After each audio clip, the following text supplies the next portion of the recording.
ओम श्री सद्गुरु परमात्मने नमः। योग साधकों के लिए ध्यान रखने योग्य आवश्यक बातें। बहुत खुली जगह ध्यान में नहीं बैठे। सांप बिच्छू जैसे जहरीले प्राणियों का जहाँ आतंक हो ऐसे स्थान पर नहीं बैठे। ध्यान के लिए एकांत कक्ष हो तो बहुत ही उत्तम। उसे सदैव स्वच्छ रखें। सुगंधित गूगल या अन्य धूप उसमें करते रहे। उस कमरे में किसी अन्य का प्रवेश निषिद्ध कर दे। हाँ, यदि साधना में कोई हमसे ऊंचा है तो उसे अवश्य प्रवेश कराए। उससे हमें ही लाभ होगा। यदि एकांत कक्ष न हो तो घर का ही कोई कोना पर्दा आदि लगाकर सुरक्षित कर ले। ध्यान का स्थान एवं आसन निश्चित रखे। बार बार बदले नहीं। आसन के लिए कोई ऊनी वस्त्र 3-4 बार तह किया हुआ या कोई गर्म कंबल रखे और इस पर शुद्ध शुभ सूती वस्त्र बिछा ले। अपने शरीर के अनुकूल हल्का व्यायाम कुछ आसन एवं प्राणायाम नियमित रूप से किया करें। प्रातःकाल गुनगुने कुछ गर्म पानी से रगड़ रगड़ कर स्नान किया करें, जिससे शरीर में स्फूर्ति रहेगी और ध्यान में तल्लीनता आएगी। स्नान के बाद धुले हुए स्वच्छ वस्त्र पहने। अपने कपड़े बिस्तर आदि अलग रखें, क्योंकि साथ में रखने से दूसरों के अपने अपने संस्कारों के सूक्ष्म परमाणु और विचारों का प्रभाव हमारे ध्यान में बाधक बनेगा। सूक्ष्म जगत में इन परमाणुओं का बड़ा असर होता है। भोजन करके तुरंत ध्यान में नहीं बैठे। कम से कम 2.5-3 घंटे बाद बैठना चाहिए। यदि दूध या केवल फल ही लिया हो तो आधा-पौने घंटा बाद ही बैठ सकते हैं। ध्यान के लिए पद्मासन, सिद्धासन या सुखासन, जो आसन अनुकूल हो उसमें बैठे और अनुलोम विलोम प्राणायाम करें। ये प्राणायाम 20 से 25 बार तो कर ही लेने चाहिए। ध्यान करते समय मन की प्रसन्नता बहुत आवश्यक है। खूब प्रसन्न चित्त होकर ध्यान के लिए बैठे। फिर बाहर की आवाज़ों की तरफ कतई ध्यान न दे। जगत के बाह्य विचारों एवं शंकाओं से मन को खाली कर दे। जो होना है वह होता रहेगा, नहीं होना है तो नहीं होगा। ऐसे निश्चिंत होकर ध्यान में बैठे। ध्यान के समय मन स्वाभाविक है इधर उधर दौड़ता है। आप साथ संघर्ष नहीं करें। जैसे चंचल बालक को धैर्य से समझाया जाता है, वैसे ही उसे समझाकर इधर उधर के विषयों से खींच लें। फिर भी यदि दौड़ता है तो उसे दौड़ने दें। आप उसे देखते रहे, उसके साक्षी बन जाए। जैसे चोर को देखते रहे तो वह चोरी करने से सकुचा जाता है, वैसे ही मन भी सकुचा जाता है। ध्यान के समय आलस्य या निद्रा भी कभी कभी आती है, इससे बचो। लंबे स्वर से ओम की ध्वनि करो या प्राणायाम करो, इससे यह विघ्न दूर हो जाएगा। मन में यदि बुरे विचार आने लगे तो उन्हें भगा दो। ओम की लंबी ध्वनि करो। दुर्बलता के विचार हटाकर आत्मभाव जगाओ। योग साधक कभी यह ख्याल नहीं करे कि लोग मेरे लिए ऐसा ऐसा क्यों बोलते हैं। प्राणोत्थान होने पर तो शरीर से विभिन्न क्रियाएं भी होने लगती है। उस समय तो घर के लोग भी बोलने लगेंगे कि ध्यान में तुम यह क्या करते हो। छोड़ दो यह ध्यान व्यान सब, अपने को यह शोभा नहीं देता। इसलिए यदि लोगों की पसंदगी या नाराजगी की परवाह की तो रह जाओगे, भटक जाओगे। ध्यान में होने वाले अनुभवों की जन साधारण से चर्चा न करें। जरूरी लगे तो किसी योग्य साधक से ही बात करें। मैं कुछ विशेष योग साधक हूँ, बाकी लोगों से विशिष्ट हूँ, ऐसा लोगों में व्यक्त होने वाला व्यवहार भी न करें। इससे अहंकार बढ़ता है। अपने व्यवहार में नम्रता और धैर्य का गुण लाएं। ध्यान का अभ्यास जब तक चालू है, ब्रह्मचर्य पालन की ओर सतर्कता से ध्यान दें। साधक का भोजन सात्विक और सुपाच्य होना चाहिए।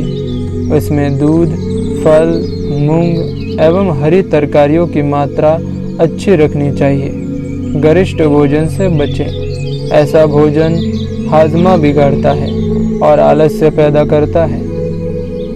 तामसी पदार्थों जैसे लहसुन, प्याज, ज़्यादा मिर्च, तेज मसाले, मांस, मदिरा, तंबाकू आदि से बचें। ये मन को विकारी बना देते हैं। रात्रि को गर्म गर्म दूध पीकर नहीं सोए, क्योंकि इससे नींद में वीर्यपात होने का भय रहता है। अच्छे लोगों से संग रखें। अधिक सांसारिक व्यवहार, शादी ब्याहों के झमेले, मित्रों की गपशप आदि में कम से कम उलझें। नाटक, सिनेमा आदि में अपना समय व्यर्थ न गवाए। ध्यान में बैठते समय और ध्यान से उठते समय मैं कौन हूँ, ऐसे प्रश्न अपने आप से पूछते रहें। मैं शरीर नहीं हूँ, बल्कि शरीर, मन, बुद्धि, इंद्रियों से परे असंग शुद्ध आत्मा हूँ। इस प्रकार का चिंतन बार बार करते रहें। पंचदशी, पंचीकरण, योग वासिष्ठ, गीता, उपनिषद आदि वेदांती ग्रंथ पढ़ें। इधर उधर की ऐसी वैसी पुस्तकें पढ़कर समय खराब नहीं करें। स्वाध्याय और तत्वनिष्ठ महापुरुषों के सानिध्य में वेदांत श्रवण बहुत जरूरी है। वाणी पर नियंत्रण करें। यथासंभव उतना ही बोले जितना जरूरी हो। अधिकतर मौन रहने की चेष्टा करें। जिस साधक का प्राणोत्थान नहीं होता हो, वह अपनी दृष्टि मूलाधार चक्र पर ले जाकर यह संकल्प करे कि हे महामाया कुंडलिनी माता जागो। ऐसी साधक की प्रार्थना और संत अथवा गुरु कृपा से जब यह शक्ति जागृत हो जाए तो शरीर उसी के भरोसे छोड़ देना चाहिए। जो होता है होने दे। आज तटस्थ दृष्टा बनकर न रहे। जब प्राणोत्थान होगा तो ध्यान में उस समय अपने अपने संस्कारों के अनुसार क्रियाएं, मुद्राएं, आसन और देव दर्शन आदि होंगे। जोर जोर से हंस पड़ना और रोना भी होगा। भयानक दृश्य भी दिखेंगे, मगर इन सब से घबराए नहीं और साधना चालू रखें। ये सब बातें सिनेमा की रील की तरह गुजर जाएंगी। जैसे सिनेमा में भयानक और सुंदर दृश्य दिखते हैं, फिर भी दृष्टा उनसे पृथक रहता है, वैसे ही मैं इन सब दृश्यों से अलग साक्षी आत्मा हूँ। मैं आनंद स्वरूप हूँ। ऐसा मनन निसंदेह रूप से करता रहे। कुंडलिनी शक्ति जागृत होकर ऊपर उठती है और विभिन्न चक्रों का भेदन करती है। उस समय कभी कभी काम वासना बहुत सताती है। इससे यह शंका भी खड़ी हो सकती है कि ध्यान भजन आदि से तो कुवासना नष्ट होनी चाहिए, मगर वह तो बढ़ रही है। ऐसा क्यों? इसका कारण यह है कि इस समय वीर्य विपुल मात्रा में बनता है। इस कारण से साधक को काम का आवेग होता है। ऐसे समय में ठंडे पानी से हाथ पैर धोने चाहिए और पाद पश्चिमोत्तासन करना चाहिए। इससे धीरे धीरे काम वासना क्षीण होकर मिट जाएगी। फिर भी यदि विशेष फायदा न हो तो किसी वक्त शरीर की प्रकृति के कारण गड़बड़ हो जाए तो अपने श्रद्धेय संत अथवा गुरु को याद करें और बिल्कुल निश्चिंत न होवे। अपना अभ्यास चालू रखें। धीरे धीरे अपने आप काम वासना का क्षमन हो जाएगा। वहीं पर कई साधक घबरा जाते हैं। साधक पहले से ही सचेत रहे। ध्यान में कई बार साधक लेट जाता है। इस समय ठीक है, कुछ देर के लिए लेटे लेटे ही ध्यान करता रहे, मगर सोते सोते ही ध्यान करने का अभ्यास न हो जाए, यह विशेष ख्याल रखें। क्योंकि लेटे लेटे ध्यान में प्राणों के दबाव से वीर्यपात या एकाएक लघु शंका करने का रोग लागू हो जाता है। इसलिए सोते सोते ध्यान करना सामान्य साधक के लिए जोखिम भरा है। गंभीर रोग में अथवा तेज बुखार के समय ध्यान में नहीं बैठना चाहिए। कुंडलिनी शक्ति जागृत होने के सामान्य लक्षण: रीढ़ की हड्डी में कुछ सरसराहट सी होती है, जैसे कई सारी चींटियां घूम रही हो ऐसा लगता है। शरीर में झंझनाहट और कंपन होता है। कभी माथा भारी लगता है। साधक की श्वास क्रिया अपने आप तेज हो जाती है, कभी मंद भी पड़ जाती है। नाभि स्थल के पास पेट में खिंचाव पैदा होता है, जैसे उद्यान बंद कहते हैं। यह क्रिया होती है तब साधकों को दस्ते भी लगती है। यदि 1-2 दिन ऐसा हो तो घबराना नहीं चाहिए, यह अपने आप ठीक हो जाता है। मूल बंध, उद्यान बंध, जालंधर बंध और खेचरी मुद्रा आदि अपने आप होने लगते हैं। सिर में प्राण का प्रवाह चलता हुआ सा महसूस होता है। कई बार असंग आत्मा हो, दृष्टा हो, शुद्ध बुद्ध, निर्विकार आनंद स्वरूप परब्रह्म परमात्मा हो ऐसा अनुभव होता है, और यह अच्छा है। यह वृत्ति दृढ़ करते रहना चाहिए। शरीर गोल गोल अथवा दाएं बाएं घूमने और झूलने लगता है। कोई सर्प की तरह, कोई मेंढक की तरह चलता और कूदने लगता है। कोई सीटी बजाता है, कोई भजन या गाना गाता है, और कोई चिल्लाता है। कोई पेड़ पर भी चढ़ जाता है और मुंह से विचित्र आवाजें निकालता है। हाथों की विभिन्न प्रकार की क्रियाएं होने लगती है। मणिपुरी, कथक, भरतनाट्यम, भांगड़ा आदि नृत्यों की मुद्राएं होती है। कोई खड़े हो जाते हैं तो कोई शांत भाव से बैठे रहते हैं। कोई न बोले ऐसे श्लोक और मंत्र अथवा शेर भी बोलते हैं। कई बार ध्यान नहीं कर रहे होते हैं, उस समय भी किसी प्रवृत्ति में मन की एकाग्रता से शरीर में प्राण के संचालन होने से शरीर में एक विशेष प्रकार का कंपन होने लगता है। और कभी शरीर दुखता भी है। कभी शरीर का तापमान कम अधिक होने लगते हैं, परंतु इन बातों से घबराना नहीं चाहिए, क्योंकि यह अधिक समय नहीं होता है और अपने आप शांत हो जाता है। कईयों को इस प्रकार की साधना में कब्ज भी हो जाता है और पाखाना, शौच नहीं आता। ऐसा होने पर दूध में आधा तोला इसबगोल डालकर सुबह शाम पीना चाहिए, या रात को सोते समय 1 गिलास गर्म पानी भी ले सकते हैं।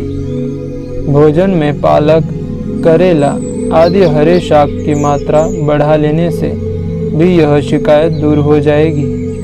यदि दस्त अधिक आते हो और बंद नहीं होते हो तो दही में आधा तोला इसबगोल डालकर खा लें। चाहे तो इसबगोल दही के साथ अधिक भी ले सकते हैं। वायु करे तो थोड़ी सौंठ, सूखी अदरक भी डाल लेवे।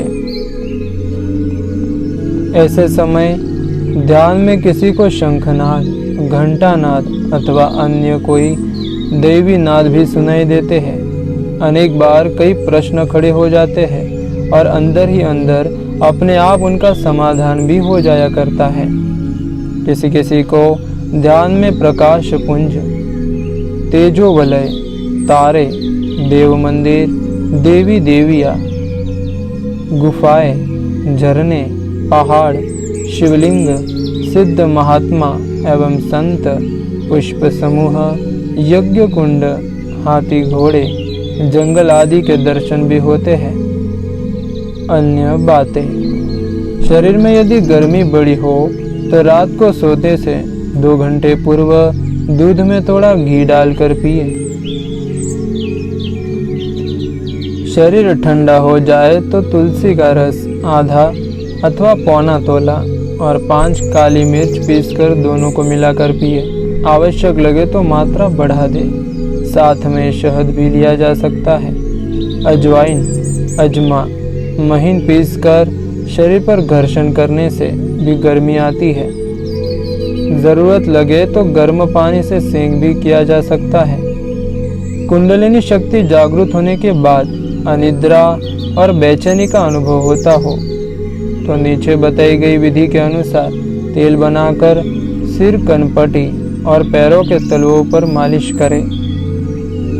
दूधी का तेल बनाने की विधि: 250 ग्राम तिल अथवा नारियल का तेल लें, 1.25 किलो दूधी लौकी लेकर उसको छोटे छोटे टुकड़ों में काटकर पीसे और महीन कपड़े से मजबूती से छानकर उसका पानी निकाल ले। तेल को एक बर्तन में धीमी आंच पर उबाले। जब थोड़ा गर्म हो जाए तब उसमें दूधी का निकाला हुआ पानी धीरे धीरे डाल दे। अब दोनों को उबलने दे। जब सारा पानी जल जाए तब तेल को उतारकर ठंडा होने के लिए रख दे। ठंडा होने पर उसे एक बोतल में भरकर रख ले। यह तेल बादाम रोगन, बादाम का तेल का छोटा भाई कहलाता है। सप्ताह में 1-2 बार इस तेल की शरीर पर मालिश करने से बहुत लाभ होते हैं। संक्षेप में, इससे स्मरण शक्ति बढ़ती है, मस्तिष्क में ठंडक रहती है और दिमाग को बल मिलता है। ओम ओम ओम ओम ओम ओम।